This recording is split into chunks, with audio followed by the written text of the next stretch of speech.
Selamat sore, Shalom. Ya, terima kasih Pak. Bapak Ibu sehat? Ya, puji Tuhan. Ya. Bapak Saudara, pada sore hari ini kita akan merenungkan firman Tuhan. Ayatnya simpel saja. Ya. Cuma satu ayat. Boleh kakak? Nah, oke. Ya. Sebelum itu Bapak Saudara, izinkan kami mengucapkan rasa syukur untuk boleh kembali melayani di tempat ini.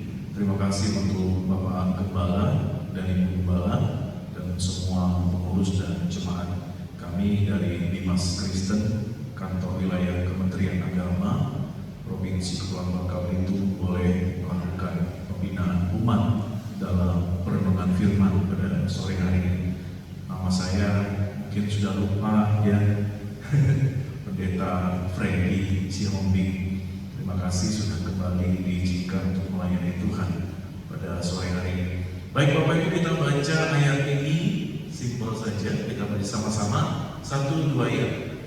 Tetapi firman Tuhan, layakkah engkau marah? Nah, urusan marah-marah ini sudah dekat sekali sama kita ya.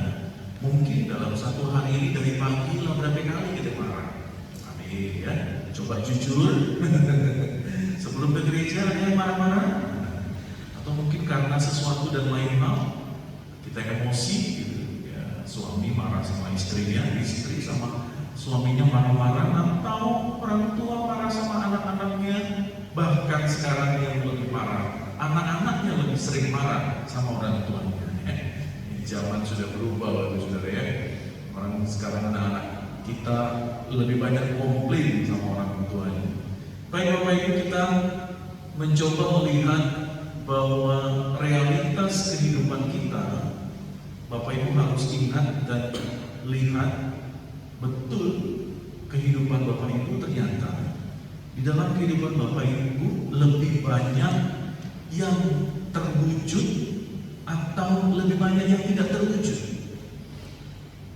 Coba dari 1 sampai 10, kira-kira range-nya itu 5 atau 10-10-nya terwujud.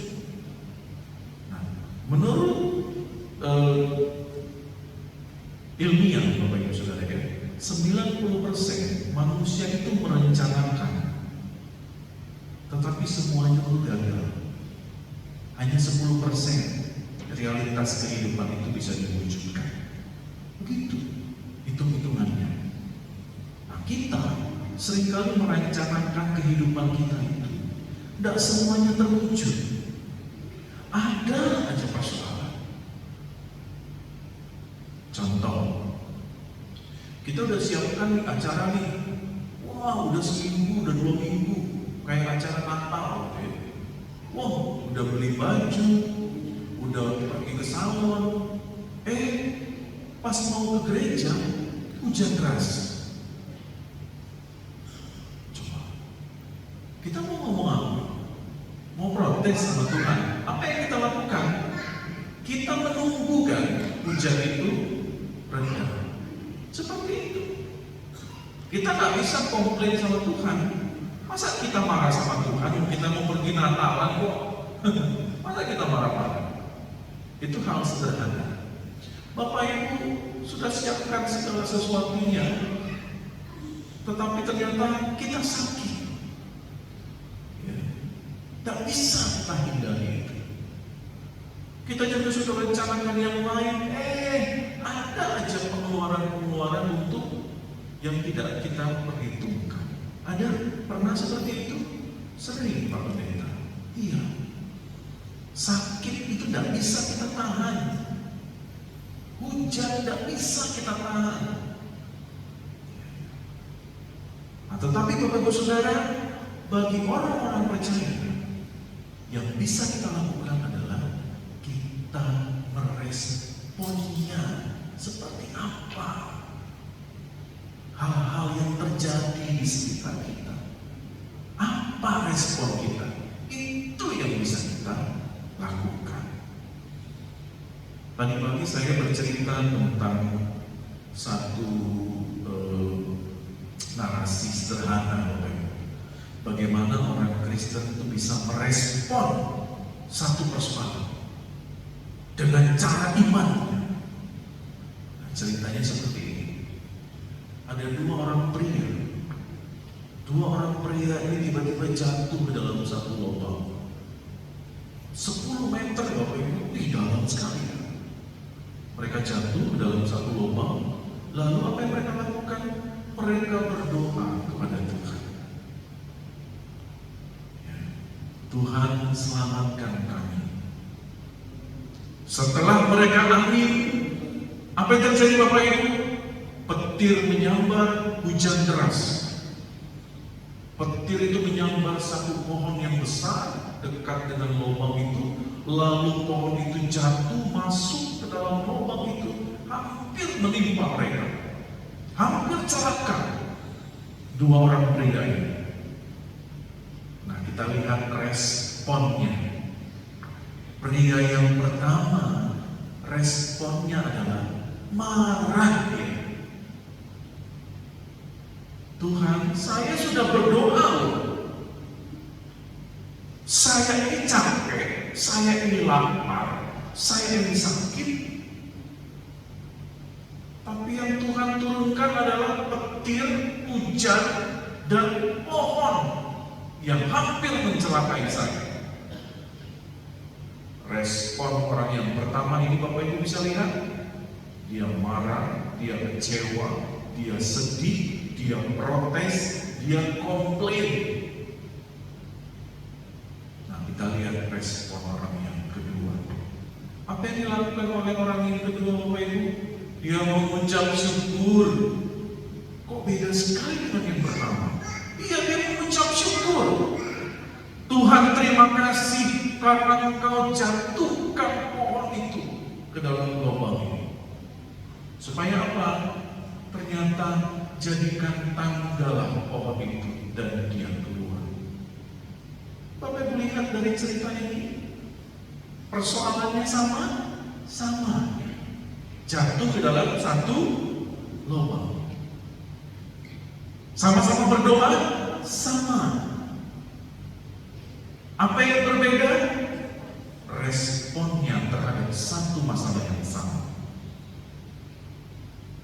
Bapak Ibu punya masalah ekonomi, sama kayak kawan kita.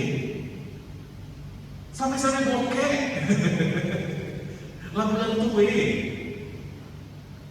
Yang PNS sudah terima gaji 13, nggak bokeh lah. Aman itu. Sama-sama sakit, sami. Dia sakit, Ugi sakit, sami. Sama-sama berdoa, sama. Tapi berbeda dia merespon sakitnya. Yang satu bilang, Tuhan, gua tiap hari ke gereja, baca Alkitab, tidak sembuh-sembuh lah. Tidak kawali ke gereja. Responnya berbeda dengan yang satunya. Tuhan, terima kasih. Kau memberikan aku sakit ini, ternyata aku bisa sadar. Aku terlalu capek kerja. Jangan aku istirahat. Beda kan? Beda. Sehingga apa? Dia menikmati dalam proses pemulihan sakitnya. Dia menikmati pada saat minum obat. Terima kasih Tuhan Yesus, sembuhkan aku. Yang sikok tuh menggerutu makan obat. Siapa yang lebih cepat sembuh? Yang pertama apa yang kedua? Bapak Ibu pasti tahu jawabannya. Mana yang lebih bersukacita menjalani persoalan? Yang menggerutu, yang marah-marah, atau yang sebelahnya? Kita kembali ke ayat Alkitab ini. Kenapa Yunus kok marah-marah? Ya, kebanyakan makan garam kayaknya. Tensinya tinggi. Bener Bapak Ibu, tensinya tinggi. Karena terlalu lama di dalam perut ikan. Kan banyak garam tuh, jadi tensinya tinggi. Sensi bener gitu. Ya, harus bawa ke dokter penyakit dalam ini. makan micin dia. Ternyata Bapak Saudara, Yunus ini disuruh oleh Tuhan pergi ke kota Niniwe. Ngapain? Menyampaikan bahwa firman Tuhan, ayo bertobat yuk. Memang disampaikan, tapi di dalam hati Yunus harusnya kalian dihancurkan oleh Tuhan. Kenapa? Ternyata kota Niniwe ini adalah pusat pemerintahan bangsa Asyur, bangsa yang menjajah umat pilihan Allah. Menjajahnya jahat, pajaknya paling besar, mereka menderita, sehingga bencilah Yunus kepada bangsa Asyur, yaitu kota Niniwe. Udah senang nih Yunus nih bahwa kota ini akan dihancurkan oleh Allah. Cocok katanya. Itulah mau. Bapak Ibu, kalau kita baca di pasal yang ketiga, judulnya aja sudah mengecewakan Yunus. Niniwe bertobat dan diampuni, dan jadi dihukum oleh Allah. Protes Yunus, marah dia. Sehingga pertanyaan pertama di ayat yang keempat, layakkah engkau marah, kata Tuhan? Kalau pakai bahasa Bangka macam ini, nape kamar keku? Yo, kata Tuhan ke Yunus, kok kamar marah? Yunus protes, dalam kemarahannya dia protes bahwa apa yang dilakukan Allah itu tidak konsisten. Allah bilang kalau orang yang berdosa dihukum, dihancurkan. Betul. Tetapi di saat yang bersamaan kalau ada yang bertobat, maka Allah mengampuni. Tapi bagi Yunus tidak. Karena kebencian yang sudah terlalu besar kepada kota Niniwe ini, maka maunya Yunus hancurkan kota itu. Tetapi Tuhan berkata tidak. Apa yang mau disampaikan oleh firman Tuhan pada sore hari ini, Bapak Saudara, saya bagi menjadi 3 bagian supaya kita bisa memaknainya lebih dalam. Yang pertama, kita belajar dari Yunus bahwa ada kemarahan yang tidak berkenan di hadapan Tuhan. Adik, yang pertama, saudara, kemarahan kalau kehendak kita tidak terwujud. Nah, sama dengan Yunus, bahwa apa yang dilakukan Yunus pada saat itu adalah kemarahan yang didasari oleh kehendak Yunus yang tidak terwujud. Seringkali anak-anak Tuhan dalam doanya minta supaya kehendak kita yang jadi, bukan kehendak Tuhan. Nah, tolong Bapak Ibu mulai koreksi itu, lebih banyak kehendak kita atau lebih banyak kehendak Tuhan yang terjadi dalam kehidupan kita. Itu yang pertama. Yang kedua, Bapak Saudara, ada kemarahan yang tidak berkenan di hadapan Tuhan, yaitu jika ada kebencian di dalam kemarahan. Bapak Ibu pernah marah sama suaminya, ibu-ibu? Pernah atau sering? Ya pernah lah ya, pernah. Tapi nggak ada kebencian kan? Suami-suami pernah marah sama istrinya? Pernah. Tapi jangan pernah ada kebencian. Orang tua marah sama anak-anaknya karena terlalu sering main handphone? Iya. Tapi kan kita nggak benci sama anak kita. Anak-anak kalau ditegur sama orang tuanya, apakah anak-anak kita benci sama kita? Kan enggak. Pak Pendeta kalau mengingatkan kita di atas mimbar, apa jemaatnya langsung benci sama pendetanya? Kosong gerejanya besok. Kan enggak. Firman Tuhan ini mengingatkan kita sedemikian tajam, apa kita benci sama firman Tuhan ini? Enggak. Marah itu manusiawi, Bapak Ibu. Tetapi kalau marah dan lebih banyak unsur kebencian di dalamnya, no, itu tidak berkenan di hadapan Tuhan. Amin. Kita bisa lihat di Yunus pasal yang 4 ayat yang kedua, di situ dikatakan bahwa Yunus marah waktu Tuhan mengampuni orang Niniwe. Dan di sini kita bisa lihat bahwa kemarahan yang didasari oleh kebencian adalah kemarahan yang tidak layak di hadapan Tuhan. Kenapa Bapak Ibu?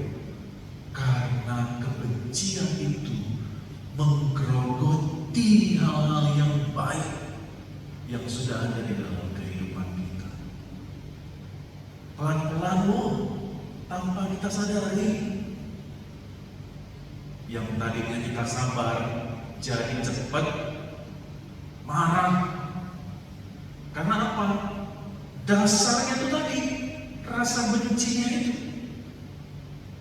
Yang tadinya kita baik berkata-kata karena digerogoti oleh kebencian. Jahat mulut nih, rame-rame jadi jahat karena kebencian yang terlalu besar di dalam sini. Yang ketiga, Bapak Ibu, jika kenikmatan kita terganggu. Bapak Ibu kalau baca Yunus ini kan hanya 4 pasal ya. Nanti kalau di rumah tolong dibaca, hanya 4 pasal, 5 menit selesai. Di dalam Yunus pasal 1 sampai 4 ternyata Yunus itu diberikan Tuhan pohon jarak, pohon yang melindungi Yunus dari panas matahari. Tuhan berikan pohon itu di pagi hari, sore harinya sudah mati pohon itu. Padahal tadi Yunus sudah senang tuh. Wah, enak sekali ada pohon ini, aku gak takut panas. Diambil sama Tuhan, mati pohonnya. Marah dia. Kenikmatan yang tadi dia rasakan diambil Tuhan, marah dia. Ternyata Bapak Ibu Saudara, poin yang ketiga ini mau mengatakan kepada kita bahwa kedagingan kita itu memperlihatkan betapa egoisnya manusia. Maunya kita, enaknya kita, pokoknya apa yang kita mau. Kata orang Jawa, kalau sudah ngomong pokoknya itu ngeyel. Itu kata orang Jawa, pokoknya ngeyel itu sudah. Gak baca dibilang lagi, nggak pakai kata ngeyel. Gak mau lagi dengar yang lain. Ngeyel. Poin ketiga ini sudah mementingkan kepentingan kedagingan kita secara pribadi. Tidak mau yang lain, sehingga proteslah Yunus di dalam kemarahannya itu. Mazmur 37 ayat 8 katakan bahwa berhentilah marah dan tinggalkanlah panas hati. Jangan marah, itu hanya akan membawa kita kepada kejahatan. Jahat mulut nih kalau orang membenci. Bapak Ibu kalau nonton di TV, baca di handphone, semua kejadian-kejadian kriminalitas itu, semua itu mulai dari kebencian dan kemarahan, sehingga mereka melakukan kejahatan. Seorang anak melukai orang tuanya karena tidak dibelikan HP. tidak dibelikan motor, marah dia sama mamanya, dibunuh Aduh, kalau sekarang baca-baca berita tuh jadi ngeri-ngeri sedap. Apalagi yang film terbaru tuh, apa tuh, Vina ini. Aduh, makin kesini kok makin ngeri saya bacanya. Yang inilah terlibat, geng motor lah, polisi lah. Pusing ya bacanya. Udahlah, baca kitab aja lah. Masa baca berita pusing. Kita bisa melihat saudara bahwa 3 poin ini memperlihatkan kepada kita betapa kemarahan itu bisa mengubah kehidupan orang percaya. Salah satunya adalah kita kehilangan damai sejahtera Tuhan. Sukacita itu tidak ada lagi dalam kehidupan kita. Bapak Ibu bisa rasakan? Bisa. Begitu hilang damai sejahtera itu dari keluarga Bapak Ibu, apa yang terjadi dalam rumah tangga? Bertakal, berkelahi, pencak silat, karate, semua keluar. Semua kalimat kebun binatang, dari binatang yang melata, merayap, salto, dan sebagainya, keluar. Apa yang terjadi? Anak-anak sakit hati, istri sakit hati, suami mabuk-mabukan, aduh, kacau balau. Semua itu berasal karena kehilangan damai sejahtera Tuhan. Sehingga Tuhan harus menegur Yunus. Mengapa kau marah? Apa yang aku lakukan ini, aku konsisten, kata Tuhan, bahwa siapapun yang berdosa lalu bertobat, maka aku akan ampuni. Sebaliknya, siapapun yang berdosa maka akan dihukum kalau dia tidak mau bertobat. Tapi Niniwe kan bertobat, sehingga aku harus mengampuni mereka. Tapi karena kebencian yang sudah terlalu besar oleh Yunus, dia tidak mau menerima itu. Sehingga firman Tuhan hari ini mau mengajak kita mengenal, Yunus tidak boleh begitu. Tak boleh kau marah-marah. Kau harus berubah. Apa yang terjadi? Inilah karakter kepiting. Seperti tadi pagi saya sebutkan, Yunus ini punya karakter kepiting namanya. Tahu kepiting kan ya? Ketem. Kepiting itu Bapak Ibu, dia punya karakter begini. Karakternya adalah senang lihat orang susah, susah lihat orang senang. Kepiting itu kalau dia berada dalam satu lubang, lalu ada satu kepiting mau mencoba naik keluar dari lubang, kepiting yang lain akan tarik ke bawah, bukan dorong. Coba nanti nonton di YouTube, dia tarik turun ke bawah. Jelek sifatnya. Seharusnya komunitas itu seperti yang artis negro katakan, bahwa aku senang melihat orang yang bisa bertumbuh menjadi lebih baik. Karakter kepiting nggak begitu. Yunus ini karakter kepiting. Kita anak-anak Tuhan bukan karakter kepiting, tetapi karakter kita adalah karakter yang membangun, menjadikan orang lain itu jauh jadi lebih baik, menjadikan suami kita punya pribadi yang lebih baik, istri jadi lebih baik, anak-anak jadi lebih baik, para pelayan-pelayan Tuhan jadi lebih baik. Kita dukung dalam doa, dukung dalam perkataan, dukung dalam aktivitas. Kan begitu dalam sebuah pelayanan. Warta gereja nanti dibacakan, ayo bapak-bapak tanggal sekian kita ngopi, nanti dibacakan sama bapak pendeta. Ayo ibu-ibu hotel sekian datang bawa makanan yang ringan, tapi jangan terlalu ringan, ya. Agak naik ke Pak Pendeta. Saya tadi pikir-pikir tadi pagi makanan ringan, bawa ciki ya. Ciki-ciki itu kan ringan-ringan. Makanan jangan terlalu ciki-ciki lah, gitu. Ya, snack-snack lah, pempek, naik lagi tekwan, naik lagi saksak, atau saucu. Mahal itu.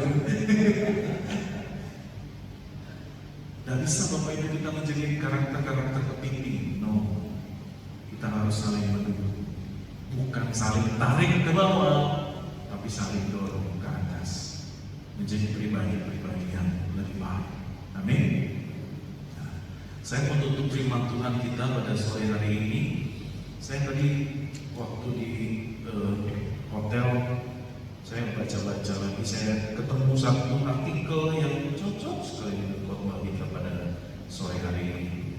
Namanya itu filosofi lilin, ya. Nah ternyata Bapak Saudara, filosofi lilin itu adalah jangan mencari-cari kesalahan sesama. Apa yang dilakukan Yunus ini kan dia mau cari-cari kesalahannya Niniwe, padahal sudah diampuni oleh Tuhan. Filosofi lilin mengatakan kepada kita begini, kita tidak perlu cari-cari kesalahan orang lain hanya untuk menunjukkan bahwa kita benar. Tidak perlu. Yang kita lakukan adalah kita tunjukkan saja bahwa kita hidup dalam kebenaran. Maka dengan begitu, secara otomatis realitas akan mengatakan, oh, orang-orang itu sudah melakukan kesalahan. Lakukan saja hidup Bapak Ibu dalam kebenaran. Tidak perlu memperlihatkan bahwa betapa gelapnya lilin orang lain. Itu tidak akan membuat lilin kita semakin terang. Enggak. Tetapi seharusnya lilin kita itu juga bisa menerangi lilin-lilin yang lain. Lalu ruangan ini akan menjadi lebih terang. Itu filosofi lilin. Yunus tidak perlu memperlihatkan bahwa betapa berdosanya Niniwe. Itu bukan ranahnya Yunus. Tugasnya Yunus adalah menyampaikan firman Tuhan bahwa engkau harus bertobat di dalam kesalahan. That's it. Cukup itu saja.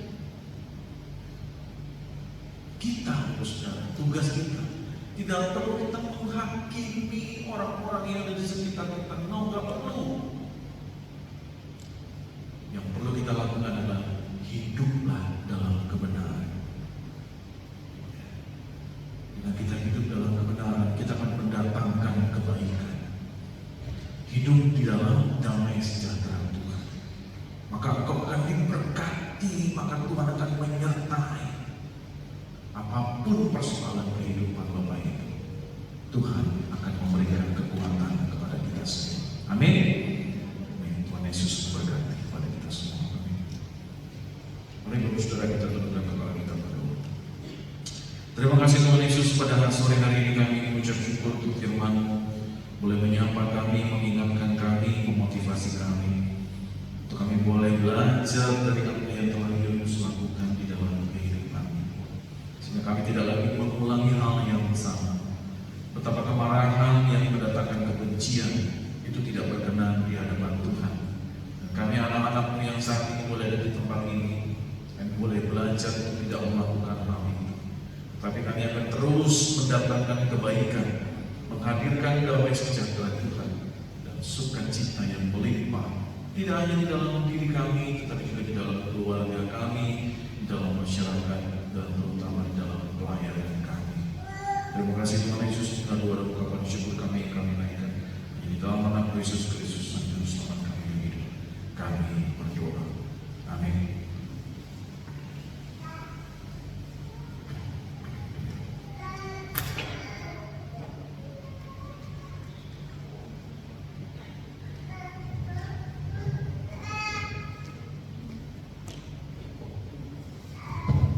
Bapak Ibu kita akan masuk di dalam